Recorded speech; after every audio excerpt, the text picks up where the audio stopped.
마태복음 7장 1절에서 6절까지 본문으로 비판과 대적 사이라는 제목을 가지고 함께 말씀 나누고자 합니다. 1절, 2절 한번 다시 보실까요? 비판을 받지 아니하려거든 비판하지 말라. 너희가 비판하는 그 비판으로 너희가 비판을 받을 것이요 너희가 헤아리는 그 헤아림으로 너희가 헤아림을 받을 것이니라. 이 말씀은 비판을 그러니까 하지 말라는 말입니까? 아니면 비판을 해도 괜찮다는 말입니까? 비판을 받을 각오가 되어져 있다면 비판을 해라 이런 말인가요? 헤아리는 헤아림으로 헤아림을 받을 테니까 저는 그냥 헤아림을 받을래요. 그러니까 막 할래요. 이게 말이 의도가 있잖아요. 그죠? 무슨 의도로 어떤 말을 하게 되잖아요. 그런데 이제 아이들한테 이렇게 이야기하다 보면 중간에 이렇게 말의 사이를 끊고 들어와가지고 그러면 이렇게 해도 된다는 말이냐 이제 이런 이제 당황스러운 사실은 상황을 겪기도 하는데 지금 여기 예수님의 말씀은 그러니까 비판하면 안 된다, 비판해도 된다가 아니라 의도가 그러니까 비판에서 자유로울 수 있는 사람은 아무도 없다 라고 하는 게 큰 의도예요. 비판을 받지 않으려고는 비판하지 말라. 왜냐하면 너도 네가 비판하는 그 기준으로 비판을 받을 때에 벗어날 수 없는 사람이다라는 거잖아요. 그러니까 해라 하지 않아라가 아니라 누구도 비판에서 자유로울 수 있는 사람이 없다는 겁니다. 그 얘기를 표현하는 것이 사람은 자기 눈 안에 뭐가 있다? 들보가 있다. 들보가 뭐냐면 대들보, 기둥이에요. 이런 기둥 같은 겁니다. 기둥이 눈 안에 들어가 있는 거예요.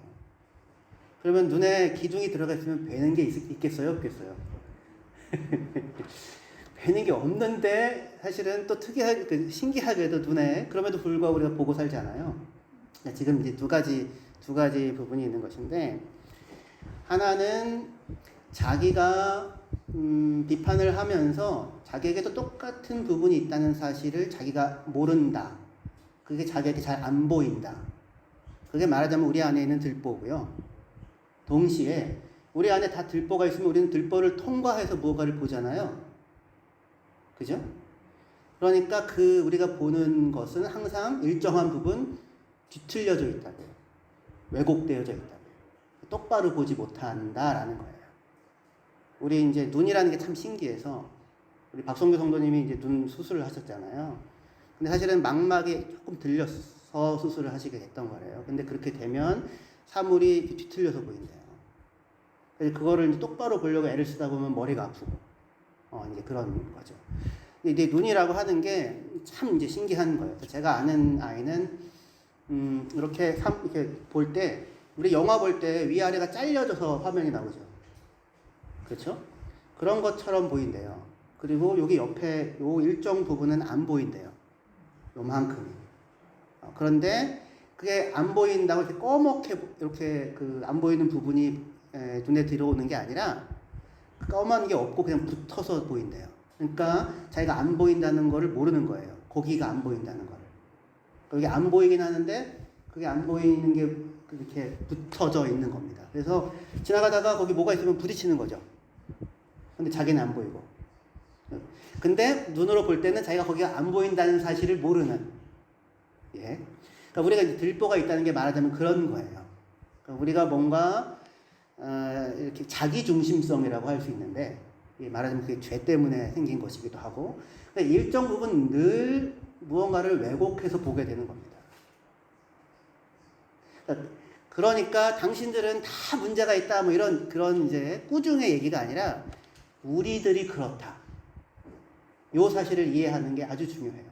비판을 받지 않으려거든 비판하지 말라. 그러니까 비판하는 것들은 다 이런 어조가 아니에요. 이런 어조가 아니고 비판이라고 하는 게 원래 그런 거를 하는 거거든요. 할 수 있는 것과 할 수 없는 것을 구분하는 게 비판이에요. 본래적인 의미에서. 할 수 있는 것에 대해서는 하게 하고 할 수 없는 것을 하라고 요구하는 건 그거는 무리한 거잖아요. 그죠? 그래서 이제 사실은 이 말 속에 우리의 현재 상태가 어떤가라고 하는 것. 그러면 우리 상태가 이렇다면, 여기가 문제인 거예요. 우리의 상태가 이렇다면. 다시 얘기해서, 무언가를 볼 때 항상 왜곡해서 뒤틀려서 보는 것과 동시에 자기에게 문제가 있는데 그 문제가 있다는 사실을 보지 못하는 것. 이게 우리의 상태라면 그럼에도 불구하고 서로 상대방에 있는 허물, 흠은 보잖아요. 그래서 너 티 있어, 흠 있어, 내가 빼줄게. 이런 거를 하게 된다면 그러면은 행복하고 살기 좋은 세상이 될 수 있을까요? 비판으로 문제가 해결될 수 있을까요? 그렇지 않다는 거예요. 이 얘기를 들어야 되는 겁니다. 그래서 비판이 아니라 비판을 넘어 기도를 지나 어디로 가야 됩니까? 대접으로 옮겨지는 것. 그게 우리에게 주는 복음의 메시지고 오늘 말씀의 핵심적인 부분입니다. 비판으로 사는 삶을 멈추고 그만두고요. 왜냐하면 거기서 벗어날 수가 없습니다. 그것만으로는 아무도 달라지지 않아요.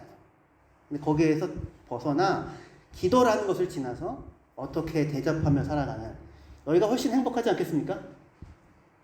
그렇죠. 이 길로 갈 수 있는 길을 오늘 말씀을 통해서 좀 살펴보려고 합니다.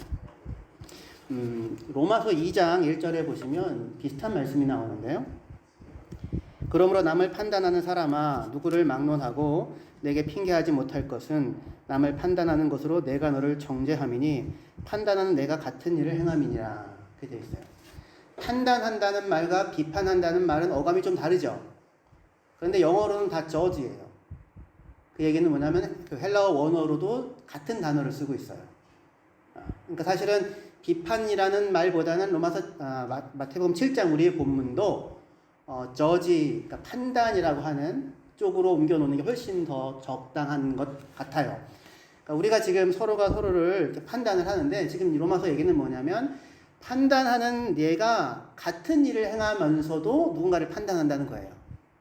근데 이제 핵심은 뭐냐면 그게 자기에게는 판단하는 동안 그 사람에게는 그게 가리워져 있다고요. 그러니까 우리가 내로남불이라고 하죠. 내가 하면 로맨스, 남이 하면 불륜. 그거예요, 그거. 네. 판단하는 네가 같은 걸 행하는데 근데 자기에게는 그게 안 보이는 겁니다. 이제 예를 들면 정치 영역이라고 하는 게 일종의 과장법 같은 거거든요. 한국에서 예를 들면 무슨 집 두 채가 공직자가 있다고 해서 막 난리가 나서 막 비난하고 막 이랬었었는데 누군가가 알고 보니까 그 사람이 집이 네 채더라. 뭐 이런 거예요. 예를 들면 뭐 이런 겁니다. 그러니까 판단하는 본인이 같은 상황에 있는데 판단하는 순간 자기는 그렇지 않은 것처럼 그러니까 자기가 그렇다는 사실이 가리워져 있어요. 대표적인 일이 다윗이죠. 다윗이 밧세바를 취하고 우리아를 죽였잖아요. 근데 그때 나단 선지자가 와가지고 비유를 들죠. 부유한 집과 그 다음에 양 한 마리 있는 그런 집이 있는데 양 한 마리 있는 집 거를 뺏어가지고 손님 대접을 했다. 그 얘기를 다윗이 듣고 분노하죠. 세상에 이스라엘에 그런 악한 일을 범하는 사람이 있느냐? 죽어 마땅하다. 나단의 얘기는 네가 그 사람이야. 그렇죠. 근데 그 지적을 듣고 다윗이 내가 죄인이구나를 깨달아요. 그러니까 밧세바를 취해서 죄인이 아니라 우리아를 죽여서 죄인이 아니라 자기가 자기에게 가려져 있어요. 자기가 똑같은 그보다 더한 사실은 상황이잖아요.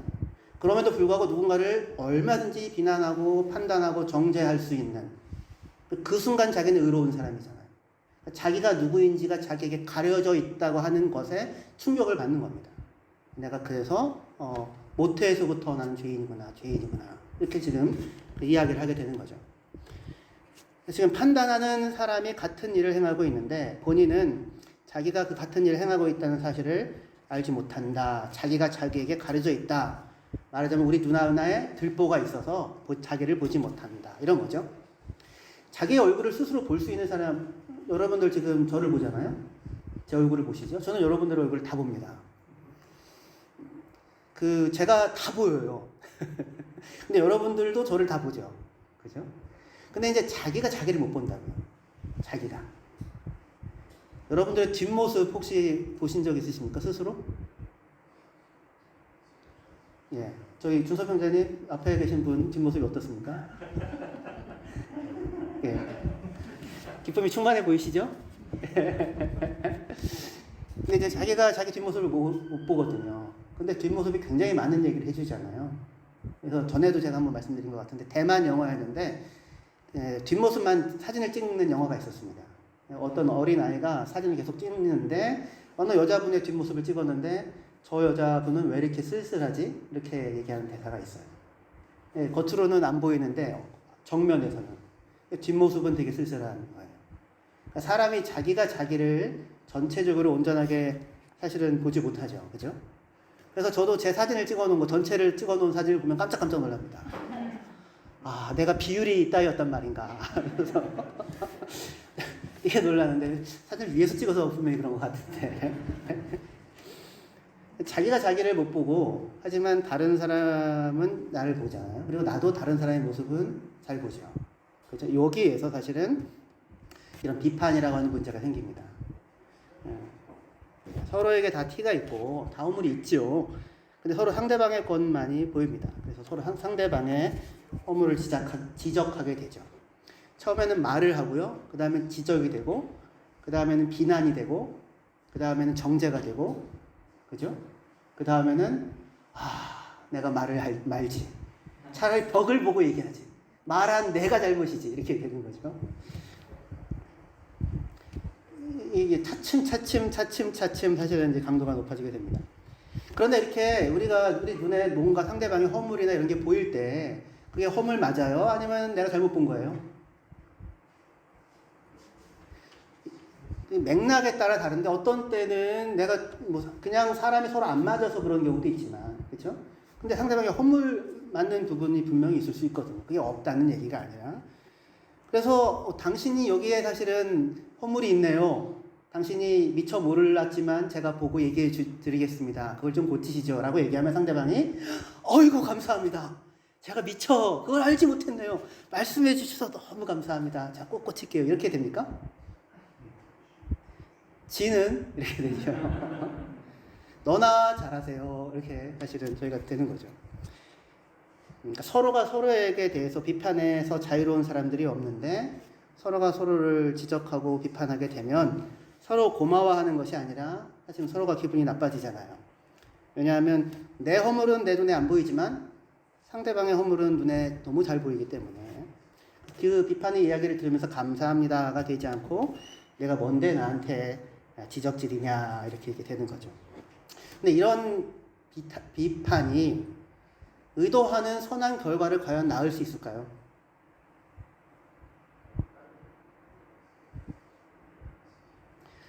이게 참 이게 어려운 부분입니다. 그렇지 않다는 겁니다. 비판이 의도하는 선한 결과를 낳지 않고 비판으로는 사람이 바뀌지 않습니다. 왜냐하면 이 얘기를 이렇게 들으시면 안 돼요. 그러니까 자기 비판을 하려거든 비판을 할 수 있는 자격을 갖추고 이야기해라. 너는 스스로를 바꾸고 그 다음에 이야기를 해라. 라고 하게 되면 더 무섭습니다. 유명한 예화가 있는데요. 간디 아시죠? 간디? 간디에게 어느 아줌마가 한 여자 자기 딸 아이를 데리고 왔어요. 그래가지고 선생님 얘가요 그렇게 사탕을 너무너무 좋아해가지고 사탕을 끊지를 못하는데 따끔하게 한번 얘기를 좀 해주십시오. 사탕 먹지 말라고 그만 먹으라고. 그때 간디 선생님이 그 얘기를 듣고는 다음 주에 다시 와라 그렇게 얘기를 하더래요. 그래가지고 그냥 얘기해 주면 되지 뭔가 얼마나 큰 대단한 얘기가 있나 해서 다음 주에 다시 왔대요. 근데 간디가 보더니 다음 주에 또 다시 와라. 왜 그런가? 다음 주에 또 왔대요. 그랬더니 얘야 다음 주 한 주만 더 다음 주에 다시 와라. 다음 주에 또 왔대요. 그래서 이제 어머니는 기대를 한 거예요. 도대체 무슨 얘기를 해주려고 3주씩이나 뜸을 들였나. 근데 간디가 얘기를 하더래요. 얘야 사탕을 너무 많이 먹는 건 몸에 해롭단다. 그러니 끊거나 아니면 적당하게 먹어야 된다. 그렇게 얘기를 했대요. 그 엄마가 아니 그런 얘기면 그냥 바로 얘기해 주면 되지. 그걸 뭐 3주씩이나 끊어. 그렇게 해서 따졌대요. 그렇게. 그랬더니 간디가 하는 얘기가 사실은 제가 사탕을 못 끊고 있었거든요. 저도 사탕을 되게 좋아하는데 근데 한 주면 끊을 수 있을 줄 알았는데 3주가 걸렸습니다. 내가 끊지 못하고 어떻게 이야기할 수 있겠습니까? 뭐 이런 얘기예요. 그 얘기를 들으면 저도 참 그 얘기를 듣고 막 밑줄 쳐가면서 간디 자서전에 이런 게 나오거든요. 역시 이래야 돼. 이렇게 생각을 했는데 사실은 여기 함정이 있어요. 사실은 우리는 그렇게 그 자격을 갖추고 이야기해야 한다. 그 말은 분명히 맞는 얘기인데, 그러나 세상에 그거는 사탕 하나잖아요. 근데 우리에게는 사실은 끊을 수 없는 사탕들이 엄청나게 많이 있지 않습니까? 오히려 그거 하나 눈에 보이는 거 끊었다고 하는 것으로 그것도 못 끊어? 이렇게 되죠. 그러니까 바리새인들이 손을 씻는 게 말하자면 그런 거예요. 나는 손 씻었어. 니들은. 나는 일주일에 2번씩 금식했어.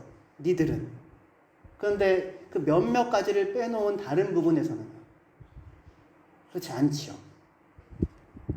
그러니까 비판이라고 하는 것이 사실은 선한 결과를 낳을 수 없는 것은 비판으로 사람이 사실은 바뀌지 않기 때문입니다. 누군가가 내게 비판의 말을 해준다고 그 말을 듣고 내가 바뀌나요? 아니면 내가 누군가에게 비판의 말을 해주었다고 그 말을 듣고 사람이 고치던가요? 만약에 그가 고쳤다면 내 말 들었기 때문에 고쳤던 거는 아닐 겁니다. 여러 가지 이유가 있을 거예요. 비판을 하면서 과연 나는 그의 인생의 어느 만큼을 책임질 각오를 하고 그 말을 하고 있는 것일까요? 사실은 우리 부모님들이 자녀들에게 끊임없이 지적질을 하죠. 근데 끊임없이 지적질을 해도 애들이 와가지고 엄마가 제일 좋다고 얘기를 하는 이유는 그 아이에 대해서 엄마가 평생을 책임질 마음을 갖고 사실은 있는 거잖아요. 근데 우리는 그런 자리는 사실 아니죠. 그리고 내가 하는 비판대로 상대방이 따라서 하면 그는 정말로 구원을 받을 수 있을까요? 그 자신은 없으시죠. 그러니까 사실은 비판은 스스로가 스스로를 구원할 수 없는 사람들이 서로의 가난함을 가리기 위한 일종의 자기 변명과 같은 것입니다. 비판으로 사람이 달라지지 않습니다. 그렇다면 본문은 서로 입 닫고 살라는 말이냐? 그게 아니라 그러니까 사람에게 필요한 것은 비판이 아니라 대접이라고 하는 말이에요. 대접이라고. 제가 제일 큰 영향을 받은 한국에 있는 목사님 가운데 박영선 목사님이라고 계세요. 남폭교회 지금 원로 목사님이시거든요. 20살, 20대 이후로 계속해서 큰 영향을 받아 왔었습니다. 근데 그분이 늘 사실은 몸이 좀 안 좋은 편이었어요. 그래서 늘 골골대고 뭐가 딱히 안 좋은지는 모르겠어요. 근데 늘 본인이 스스로가 몸이 안 좋다고 하시니까. 그런데 그분이 제일 듣기 싫은 얘기가 무엇이었냐면, 목사님 늘 몸이 안 좋으신데 늘 몸이 안 좋으신 이유는 면역력이 약해서 그렇습니다. 목사님 면역력을 높이셔야 합니다. 누가 그걸 모르나요? 그게 제일 멋대가리 없는 사실은 말인 거예요. 아니 밥이라도 한 번 사면서 그 말을 하든지, 면역력이 문제면 보약을 갖다 주든지, 그렇지 않습니까? 아니면 목사님은 어떻게 그렇게 몸이 안 좋으신데 목회를 이렇게 훌륭하게 하시니까 정말 놀랍습니다. 이렇게라도 말을 해주면 그 기분이라도 좋아져서 그건 면역력이 올라갈 거 아니에요. 그렇죠? 사람이 사실은 면역력이 약해지고 싶어서 약한 게 아니고 아프고 싶어서 아픈 게 아니잖아요. 물론 이제 청소년들 가운데 20살까지만 살고 싶어요. 난 아프고 싶어. 이런 애들이 있을 수 있죠. 내일 시험이야. 난 아프고 싶어. 물론 이럴 수 있지만, 그렇지만 정말로 몸이 좋지 않은 사람에게는 그 말은 진짜 정말 해도 그만 안 해도 그만, 아니 오히려 화나고 화딱지나는 제일 멋대가리 없는 사실은 말이잖아요. 이게 사실은 비판이 하는 것이죠. 밥이라도 한 끼 사면서 그런 얘기를 하든지. 그래서 이 거룩한 것을 계획해 주지 말고 진주를 돼지에게 던지지 말라, 그런 얘기 하죠. 그 얘기, 우리는 거룩한 것을 계획해 주지 말고 진주를 돼지에게 던지지 말라, 그 얘기를 할 때 우리는 어떻게 그 얘기를 알아듣냐면, 그러니까 그 얘기를 들을 만한 사람한테 해봐야 소용이 없는 사람에게는 말을 꺼내지 마, 우리 이렇게 그걸 알아듣잖아요. 그죠? 근데 사실은 이 얘기를 이렇게 이해하는 거는 사실은 상처 입은 자신을 이렇게 위로하는 표현들인 거예요. 한번 생각을 해보세요. 그러니까 사실은 비판이라고 하는 것을 하는 순간 비판이라고 하는 것을 비판이라고 하는 것을 하는 순간 그 얘기를 알아듣고 하면 그 사람은 사람이지만 내가 비판이라고 하는 것을 하는 순간 그것을 따라 행하지 않는 사람이면 그 사람은 뭐가 돼요? 그 사람은 개돼지가 되는 거죠.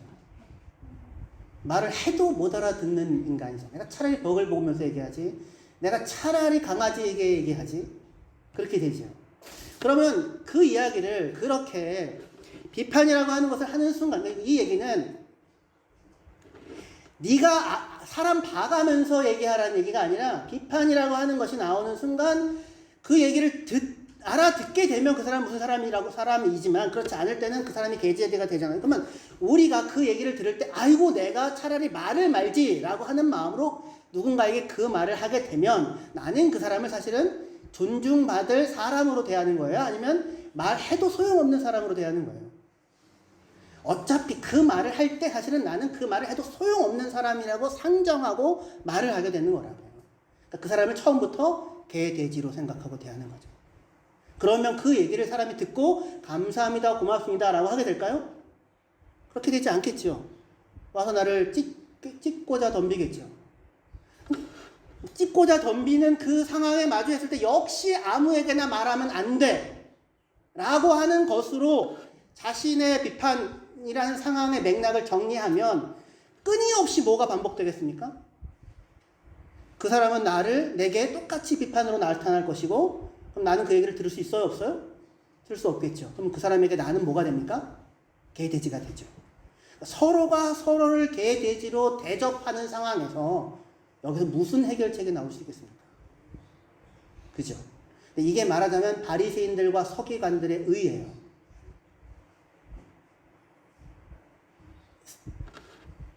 세리와 창기와 이 땅에 속한 이 사람들을 말하자면 바리새인들은 개돼지라고 생각을 하고 대했다고요.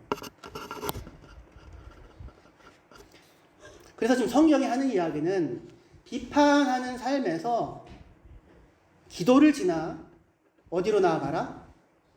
대접하는 삶으로 나아가라. 이렇게 얘기를 하는 겁니다. 그래서 마태복음 우리 본문 7장 12절에 여기 아주 중요한 말씀인데 같이 한번 읽어보면 좋겠습니다. 같이 읽겠습니다. 시작. 그러므로 무엇이든지 남에게 대접을 받고자 하는 대로 너희도 남을 대접하라. 이것이 율법이요 선지자니라. 상대방이 너를 어떻게 대하는지 네가 원하는 대로 너도 그를 대접하라라는 얘기예요. 그러니까 상대방이 너를 개돼지로 보기를 원하면 너도 그를 개돼지로 대접하라는 말씀이죠.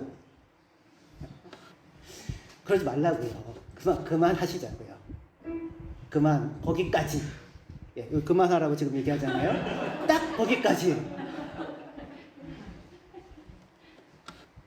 내가 그를 상대방을 개돼지로 대하면 나를 찢겠다고 분명히 덤빌 거라고. 사실은 그러나 누군가가 먼저 상대방 나든 그 사람이든 간에 서로가 서로를 찢은 일이 있었던 겁니다. 근데 그 사실이 나에게는 안 보이죠. 내가 그렇게 했었다는 사실이. 그러면서 서로가 서로를 그러한 상처들을 주고받는데 진리의 이름으로 그 얘기를 한다고요. 내가 나니까 해주는 거야? 내가 기도 많이 해보고 해주는 거야? 내가 너 사랑하니까 해주는 거야?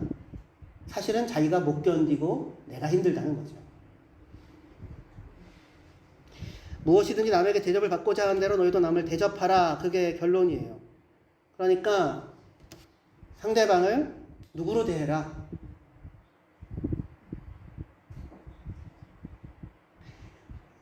형제로 대하라고요. 형제로. 산상수훈에서 예수님이 오셔서 산상수훈 말씀하시잖아요. 예수님이 하셔서 하시는 산상수훈에서 하시는 모든 말씀이 대접이에요. 사람들을 향한, 가난한 사람들을 향한. 그래서 산상수훈 제일 처음에 팔복이 어떻게 시작됩니까? 심령이 가난한 자는 복이 있나니 천국이 저희 것이며. 그죠? 누가 복이 있대요? 가난한 자가 복이 있나니. 애통하는 자가, 우는 자가 복이 있나니. 온유한 자는 이렇게 저 사람은 성품이 너무 온유해. 그런 의미의 온유가 아니고요. 사실은 강하고 힘 있는 사람 앞에 어떻게 할 수 없어서 견딜 수밖에 없는 사람들이에요. 온유한 자는 복이 있나니. 줄이고 목마른 자는 복이 있나니. 어떻게 이 사람들이 복이 있을 수 있어요? 사실은 다 가난한 사람들이거든요. 예수님 앞에 나와 있는 사람들이에요. 다 흠과 허물이 있는 사람들인 겁니다. 다. 스스로 자기 인생 자기 하나 책임질 수가 없고 서로가 주고받는 상처로 고통스럽고 괴로운 사람들인 거예요. 멸시와 우월감 속에서 힘들어하는 사람들인 겁니다. 가난하고 가난한 사람들, 병들고 상처 입은 사람들, 귀신 들린 사람들 예수님 앞에 다 나와 있죠. 근데 그런 사람들을 향하여 당신들이야말로 복이 있습니다 라고 얘기를 하고 있어요. 왜요? 예수님은 그들에게 줄 것이 있으니까요. 자신의 생명을 주시려고 오셨으니까요. 그래서 그 예수님의 대접, 예수님의 사랑을 받은 사람들이 첫 번째 네 가지 복이고요. 두 번째 네 가지 복이 나오잖아요. 긍휼히 여기는 자, 그래서 네 번, 다섯 번째, 첫 번째 긍휼히 여기는 자. 예수님이 그들을 긍휼히 여기셨죠. 우리들을 긍휼히 여기셨죠. 긍휼을 알아요. 너 죄인이야. 너 더러워. 내가 그렇게 계속 살면은 그렇게 된다고 얘기했어, 안 했어? 나 100번 얘기했어. 한 번만 더 하면 넌 아웃이야. 우리가 물론 자녀들에게 이런 얘기를 계속 하긴 하지만 예수님이 그런데 그게 아니라 우리를 오셔서 당신이 복이 있습니다. 왜냐하면 당신들을 치유하고 고쳐주고 짐져주기 위해서 내가 와 있습니다. 이 얘기예요. 그래서 긍휼을 입은 사람, 예수로 말미암아 긍휼을 아는 사람이 긍휼히 여길 수 있고 마음이 청결한 사람이 복이 있나니 하나님을 볼 것이고 여러분들 가운데 누가 마음이 청결하십니까? 저는 마음이 청결한가요? 뭘 청결합니까? 다 비슷비슷합니다. 근데 주님이 오셔서 나를 붙잡아 주셨죠. 네가 복이 있다고 말씀해 주시죠. 그러니까 주님을 만난 자의 마음, 하나님의 대접을 확인하고 아는 사람, 그 사람이 누구를 봐요?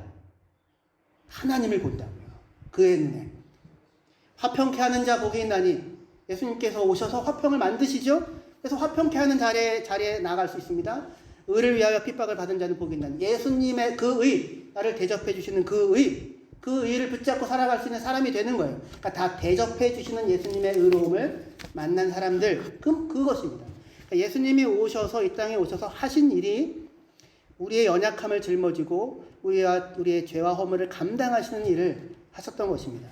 마태복음 8장 17절에 이는 선지자 이사야를 통하여 하신 말씀에 우리의 연약한 것을 친히 담당하시고 병을 짊어지셨도다 함을 이루려 하심이라. 계속해서 오셔서 무슨 일을 하세요?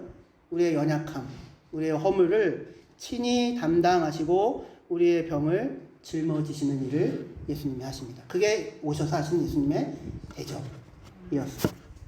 산상수훈이 끝나고 8장, 9장에 10가지 기적이 나와요. 예수님의 기적, 10가지. 그 10가지 기적 가운데 5번은 예수님이 말씀으로만 하시고요. 말씀으로만 고치기도 하시고 5번은 예수님이 그 사람들을 만져주세요. 예수님이 나병 환자를 만져주시고요.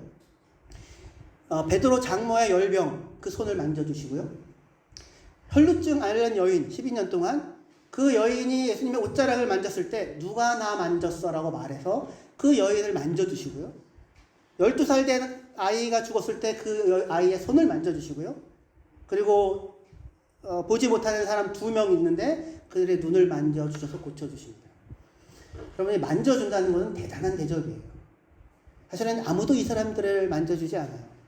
나병 환자를 누가 만지겠습니까? 부정해주고 더러워지는데 예수님께서 그들을 만져주십니다. 특별히 베드로 장모의 열병이 든 그 손을 만져주세요. 예수님께서 그 여인을 만지시고 고치실 때 사실은 아무 말도 하지 않으세요. 그 방에 들어가셔서 마태복음 8장 15절에 그녀의 손을 만지시니 열병이 떠나가고 여인이 일어나서 예수께 수종 들더라. 그렇게 얘기해요. 예수님이 열병에 들뜬 그 베드로 장모의 손을 만져주십니다. 나아라, 깨끗해라, 건강해져라 라고 하시지 않으세요. 근데 그게 훨씬 더 많은 이야기를 하는 거예요. 무슨 얘기냐면 아마 베드로의 장모의 남편도 어부였을 거예요. 그죠? 베드로도 어부고. 어촌에 살면서 평생 어부의 아내로 살아온 거친 손이죠. 그죠? 근데 도대체 누가 그 여인의 손을 만져줄 생각을 했을까요? 그녀의 평생이 담겨져 있는 손. 평생의 고통과 고생과 아픔이 담겨져 있는 그 손. 근데 예수님이 들어가셔서 한마디 말도 하지 않으시고, 그죠? 그녀의 손을 만지시니, 손을 만져주세요. 그녀의 인생을 만져주시는 거죠. 그녀의 삶을, 그 거친 손을. 그러자 여인의 열병이 떠나가고 여인이 일어나서 예수께 수종들더라 라고 말씀하십니다. 오셔서 우리의 연약한 것을 짊어지십니다. 우리의 거친 손을 만져주시고 우리의 거칠고 고통스러운 인생을 만져주십니다. 이것이 바리새인과 서기관들의 의와 다른 예수님의 의로움입니다. 하나님의 나라는 그곳에서 열립니다. 바리새인들은 나병 환자를 정죄했지요. 더럽다고, 하나님 앞에 나올 수 없다고. 열병에 들뜬 자도 정죄했습니다. 혈루증 여인도 정죄했지요. 예수님은요, 나병 환자를 만져주시고 열병에 들뜬 여인을 만져주시고 혈루증 여인을 거부하지 아니하시고 만져주십니다. 마태복음 5장 20절에 내가 너희에게 이르노니 너희의 의가 바리새인과 서기관들의 의보다 더 낫지 못하면 결코 천국에 들어가지 못하리라 라고 얘기합니다. 그러니까 비판하고 정죄하는 그곳에서는 하나님의 나라는 열리지 않는 것입니다. 21절에 옛사람에게 말한 바 살인하지 말라 누구든지 살인을 하면 심판을 받게 되리라 하였다는 것을 너희가 들었으나 나는 너희에게 이르노니 형제에게 노하는 자마다 심판을 받게 되고 형제를 대하여 라가라 하는 자는 공회에 잡히게 되고 미련한 놈이라 하는 자는 지옥불에 들어가게 되리라. 지금 바리새인의 의로움을 얘기하면서 천국문 결코 안 열린다라고 하는 바리새인의 의로움을 얘기하는 맥락 가운데 그 주위에 온통 뭐가 있냐면 분노와 심판과 정죄라는 말들이 가득 모여 있습니다. 형제를 향하여 라가라라고 얘기를 한다고 했는데 라가라는 말의 의미는 뭐냐면 빈 머리라는 거예요. 머리가 비어 있다는 얘기입니다. 한국에서는 돌머리가 될 텐데 이스라엘 사람들은 그렇게 욕을 안 하고 머리가 비어 있다. 그러니까 머리는 장식이냐.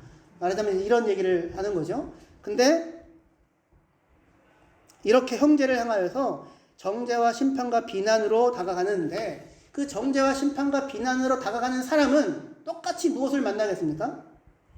정죄와 심판과 비난 앞에 서게 될 거라고요. 거기 천국문이 열릴 길이 없는 것이죠. 하나님의 나라가 열리는 의로움은 무엇입니까? 그러면 내가 판단하고 비웃고 모욕하는 자가 누구다? 너의 형제다 라고 하는 거예요. 22절에 예수님이 뭐라고 말씀하세요? 나는 너에게 이르노니 형제에게 노하는 자마다. 그러니까 이 사람들이 노하고 비난하고 심판하고 정죄하는 사람들에 대하여 모욕하고 조롱하는 사람들에 대하여 예수님은 누구라고 불러요? 형제라고 부른다. 형제에게 노하는 자마다. 형제를 대하여 라가라고 하는 자는 이라고 말씀하시는 것입니다. 그는 너의 형제다라고 하는 거예요. 우리가 누군가를 용서한다는 것은 옳고 그름의 문제가 아닙니다. 그리고 언제 그 누군가를 용서해요? 누군가를 우리가 용서한다는 것은 나는 너를 잃고 싶지 않다는 얘기예요. 너는 나에게 소중하다고요. 나는 너를 결코 포기하지 않겠다는 겁니다. 그리고 그게 십자가예요. 십자가에서 우리는 하나님의 의로움을 만나죠. 하나님의 용서를 만나죠. 무슨 얘기입니까? 옳고 그름의 문제가 영역을 넘어서서 나는 너를 절대로 포기하지 않겠다는 거예요. 나는 너를 잃고 싶지 않다. 너는 내 자녀다.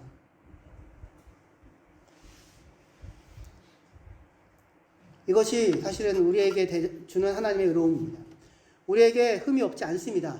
맞습니다. 부족함이 없지 않습니다. 맞습니다.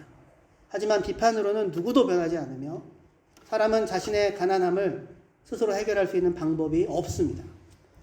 스스로 그 가난함과 조급함이 누군가를 향한 비판과 정죄로 우리를 내몹니다.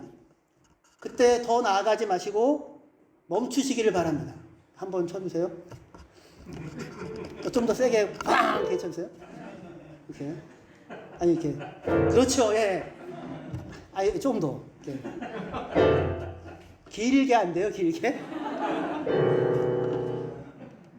멈추라고요. 연약하고 가난해서 불안해서 나오는 거라고요. 스스로가 해결이 안 돼요. 스스로가 자기가 정당함이 누군가를 나쁘다고 얘기하는 것으로 내가 정당해지지 않잖아요. 그리고 누군가를 나쁘다고 하는 것으로 문제가 해결되어지지 않아요. 결코 사실은 내가 그 고통스럽고 힘들었던 이유는 뭐예요? 내가 사람 대접을 못 받았기 때문이잖아요. 내가 무시당했기 때문이잖아요. 내가 어떻게 사람이 그렇게 해? 이거잖아요. 근데 서로가 그것을 주고받는 사이에서는 어떤 것도 나올 수 없다고요. 모아라는 얘기입니다. 그래서 모아라. 멈춰라. 멈춰라. 하나님이 우리를 어떻게 대접하시는 것을 봐라. 너 헐벗었어. 너 구제불능이야. 너 끝장이야가 아니라 당신들 복이 있습니다. 왜냐하면 내가 당신들에게 줄 것이 있습니다. 십자가로 나는 결코 너를 포기하지 않겠습니다. 나는 너를 결코 잃어버릴 수가 없습니다. 너를 잃어버릴 수가 없습니다. 이상하죠? 나는 너를 결코 잃어버리고 싶지 않다. 잃어버릴 수가 없다. 그의 아들을 아끼지 아니하시고 우리를 위하여 내어주시니까, 그죠? 하나님이 우리를 향한 대접함이라고요. 그 넓은 터 안에 내가 서 있다고 하는 사실, 그 부요함에 그 부요함을 발견하십시오. 어떻게 하면 이 부요함이 우리 눈에 들어올 수 있습니까? 그게 기도예요, 기도. 우리의 눈에 들보가 가득하여 하나도 보이지 않을 때, 내 상처가 울려나고 고통스러울 때, 눈을 감고 무릎을 꿇고 하나님께 나아가면 거기가 뭐가 된다고요? 은혜의 보좌가 된다고 했죠. 우리가 긍휼을 하심을 입고 때를 따라 돕는 은혜를 얻기 위하여 은혜의 보좌 앞에 담대히 나아갈 것입니다.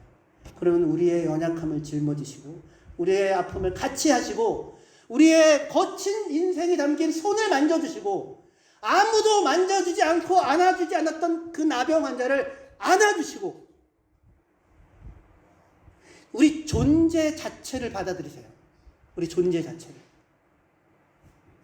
우리를 대접하시죠. 그 하나님의 풍성하심이 우리에게 보이는 것, 그게 기도죠. 그리고 그 풍성하심으로 누군가에게 나아가 내가 받은 대접대로 누군가를 대접할 수 있다. 당신 귀한 하나님의 자녀입니다. 내 형제입니다. 주님께서 생명을 주시고 당신을 사셨습니다. 그 고백을 기도하는 자들이 할 수 있을 것입니다.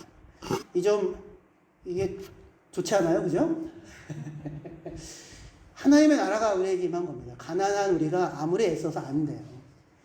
사탕 3주 끊는 것 그런 거 하지 마십시오.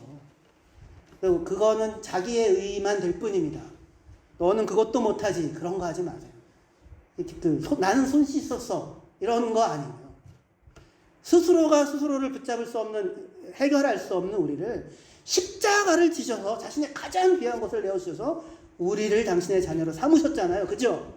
이게 우리의 자랑이죠. 이게 우리의 의로움이고 서로가 서로에게서 예수 그리스도의 보혈이 그 사람의 인생 가운데 놓여 있다는 사실을 보시기를 바랍니다.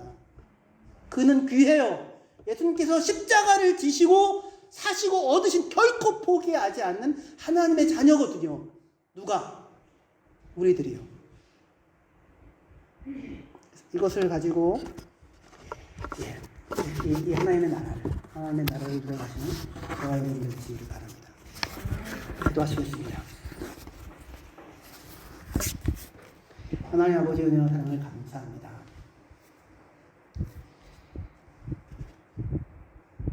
거룩하신 하나님, 조금의 흠과 조금의 티도 그 앞에 설 수 없고 용납되어질 수 없는 그분.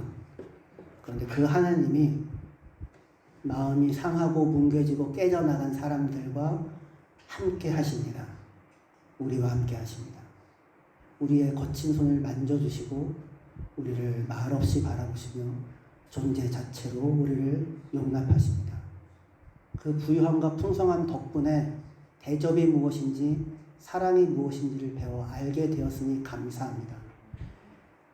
우리의 손을 만져주신 그 주님의 손길, 그 느낌 가지고 곁에 있는 형제들 대접이 간절히 필요한, 알아줌이 간절히 필요한 그 사람, 존재 자체로 귀하게 여겨줌이 너무나도 필요한 그 사람 만져주고 위로하고 격려하고 세워주는 하나님의 나라의 의를 가진 자로 저희들 살게 하여 주시옵소서.